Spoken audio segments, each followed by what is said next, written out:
The name of today's table is Deck the Halls, Christmas themed. All right, so let's get going.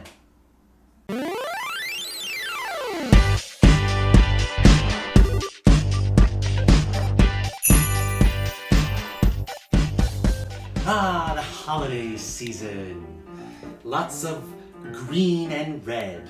And that is going to be the main color scheme of our table today. And joining us is an observer who may be giving voice to some of the questions that you have at home about putting together this table. Okay, let's go ahead and begin.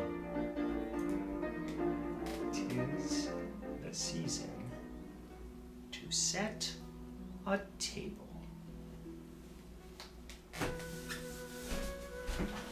Okie dokie, here we go. First and foremost, as we always begin with, what are we going to do to the table? Tablecloth or no tablecloth?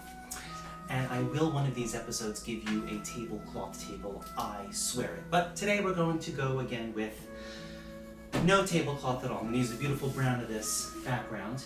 So, next we move on to what is our runway? Table runners, table runners, table runners. Table runner. Yep. I love to start there because it kind of creates a focus. It's bringing everything to the center. You don't always have to use a tablecloth. You can use all kinds of fun, different materials, or you cannot have a table runner at all. I like this one though. Yeah, this one has a lot of little action on it. I have my green predominantly, but there's some other reds and golds in there, and that's important. We're going to keep coming back to those colors over and over again. Once you pick your colors, you just go nuts putting stuff all over the table that has those colors. It'll all tie together in the end. Yeah, we're going for the red and green, and we're really going. We're going for the classic red and green. Yeah, Totally absolutely. going. Because, come on, why not? Just wear it. Right. So now, picking off of the gold, I'm going to use, and this is super easy, they're Yeah. still selling these. Yes, Oof, my goodness, I grew up with these. So these are still around, and I know you're thinking, wow, that's really bright, loud gold. Very gold. Don't worry about it. You're going to be putting an entire table setting on this. So, let's get back to the fun action, shall we? So since we're sticking with red and green, you might think, oh, is he going to put out red plates? Is he going to put out green plates? Suspense is killing me. The suspense is killing me too. And you know what? It killed me all night long. And then I realized, I think I'm just not going to decide. I think I'm just going to put out a red plate and a green plate. If you're lucky enough to have both. If you're lucky enough to have both, why not? Here, those are our dinner plates. Next level up, our appetizer plates. But of course, just to make your eyes do a little extra work and get busy, I'm obviously going to alternate the plate color. Look at that, I almost put the red, it's such a simple rule, and even still you could, in a whirlwind, forget what you're doing. Some soup bowls right there on top.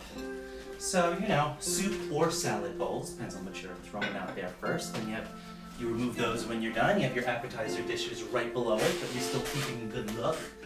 Then after that, you end up with, when it's time for dinner, just the plate in and of itself. Look at that. The colors just pop. It's coming together. It like starts it. to get really busy from here on out, but that's okay, no problem. One. If you know that a left-handed person is coming to your meal, would you swap it to their more dominant hand, or do you always put No. it to the right? For the table setting, you make it uniform throughout. Oh, no. When the guest sits down, if they have other needs, They can move. they can then alter it. Gotcha. But when someone first walks into a room, beautifully decorated table, even subconsciously, their eyes are going to be judging the equilibrium of the entire It is. space. There's a If they start to symmetry. do that, Well, right away your eyes, it's kind of like that dissonance. You're going to see that crunch because the spacing seems off. We're particular about spacing, more so than we even realize. So that's the glasses. Those are the glasses right then and there. beautiful. You're going to see in just a moment, I'm not really going to do that much more, quite honestly. And that's part of the charm of this. Simplicity sometimes has a far You think more this is powerful simplicity effect. though? Oh yeah, absolutely. This isn't simple. When I'm asked to set a table, I get the paper plates and the red Solo cups. I don't know how to do any of this. If you happen to be in a situation where you're actually serving appetizers, a meal, a little beforehand. If you're going there, then quite honestly, if you're doing a real full classic 3-course meal, Right. you then have to make the table kind of up the ante and match that or whatnot. This would be my seat. Yeah.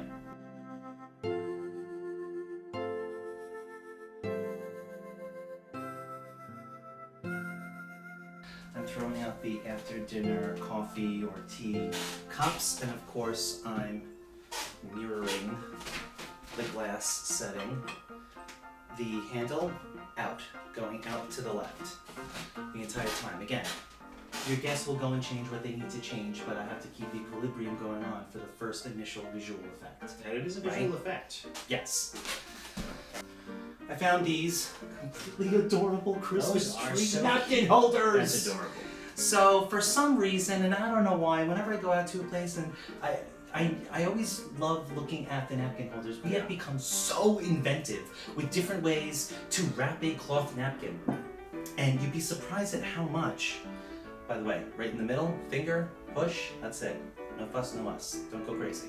And it creates that really classic kind of look. cute. You just set that right at the top. There are so many different ways to probably. There's so many different ways. There's where you can craft napkin holders. You can even, if I have here, I'll show you. Here's your basic metal, right? So that would end up looking like this. But what you could do is, and here's another thing about tablescaping, take what you got and maybe like do a little extra craft to it. So that's what that would look like, right? Nice. It's a nice. If I got one of those little red bows that you can buy, they have the little, and just wrap one around there and a little red bow, even that would be something. So you can even take what you already have and get ready for the word, zhuzh it, so that you can get more bang for your buck, kinda. Nice little effect that people might pick up on. The frillies go this way, frillies go this way, frillies over there go that way. Direction. I noticed that. You Consistency seem to have takes- a method to your madness, so to speak. Yeah. What are you putting on the table now? So now this is actually the base of a don't laugh fondue set. Oh, fondue. I know. So, but we're going to need that. I wanted some sort of focus for the center of our run here, and centerpiece. This is where I always get creative. I almost never do a vase with flowers, which is classic. What are these? So these are your run-of-the-mill little wrought iron candle holders, for a little glass. And I have different ones, and I like that. One has little curved feet. This one has the front bars or whatnot. The differentiation is totally fine. Don't be afraid to go a little outside. The different heights. And the different heights. You always want to keep your eyes doing a lot of this. If I make everything exactly one level, it flattens the entire effect. So height. So, what are we gonna put on these? What do you think? You can guess right now. Well, I'll show ya. First of all, I'm gonna tackle the dead center. Here's your regular glass bowl. These have been collected for free off of the ground, but you can find them in a craft store. Pine cones in a bowl. Yeah. And some little styrofoam balls that I painted green and red, Okay. alternating. So it goes with the color scheme. Goes with the color scheme. Bam! Oh, it's nice. So now there's a rustic feel to it because we have something real The here. pine cones change the feel of the table a little Yeah, bit. absolutely. It definitely absolutely. is the season, but pine cones have that seasonal feel. And it's seasonally effective. Yeah, Right. absolutely. This visual is a seasonal, even without the. And are these mostly found items? This isn't like it cost you much, right? No, absolutely not. No. Dollar store on the glass bowl, for free in the park. The styrofoam balls, which you can get like a bag of them for like $3, even at a dollar store, not even an arts and crafts Yeah, they're not store. expensive. And some acrylic paint. Really, it's about giving the illusion that all of this costs a lot and looks really nice. I It would doesn't have to really say, have to. on this table, the most expensive thing you Creative. found is probably the runner, which was a Pier 1 imports buy for probably $20. I also found at I believe this was a church, one of those basement church yard sale get-togethers. It's a little nameplate. It's a porcelain so that you can write it on with a dry erase marker. Yeah. These are adorable. These also make things really come back down to being homey and, and comfortable And it tells people where they have to sit, because I want that seat. and sometimes you need that control. So I'm gonna go ahead and alternate those. and put them right there. And you're right, it adds that personal touch and it makes people feel like, oh, this is my seat. In fact, here's my name. It's even. I was prepared for. I was prepared for. We only really get that at your regular standard wedding, at which point you only get a table assignment. But when you come to a table and it's, oh, this is his seat, it's not anyone else. Oh, this is my seat, it's not anyone else's seat.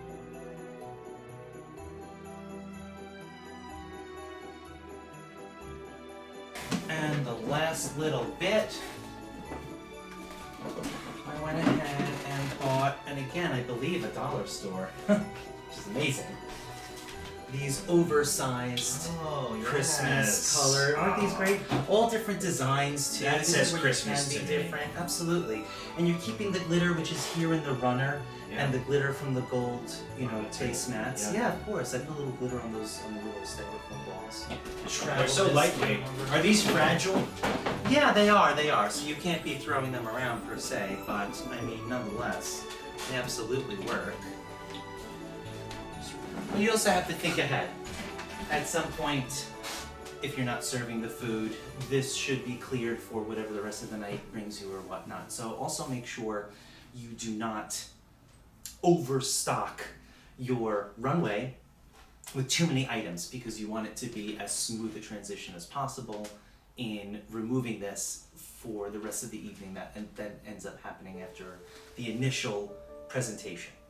Look, at the end of the day, people just need a plate to eat off of, right? As long as you provide them with that, you're good. Everything else, it's just fun. Everything else is just the extra, Doesn't this put you in the spirit? I know. I want eggnog. I want to wrap some gifts. And my Aunt Lil's brownies. Yeah, This absolutely. is exciting. I'm just ready for the whole ho-ho holiday spirit. Oh, adorable. Isn't it though? It is. This table is amazing. Yeah.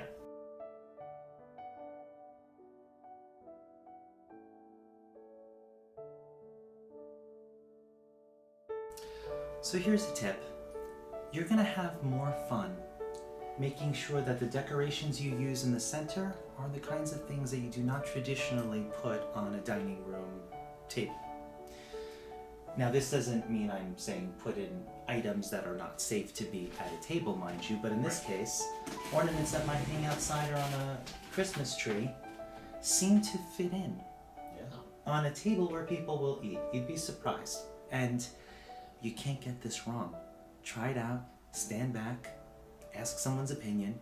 We can all take pictures and send them to friends or family and say, what do you think? I like the height of it because you can also have a conversation across this table without these being too high. Yeah, you want to make sure you're also not, blinding people to each other. Right.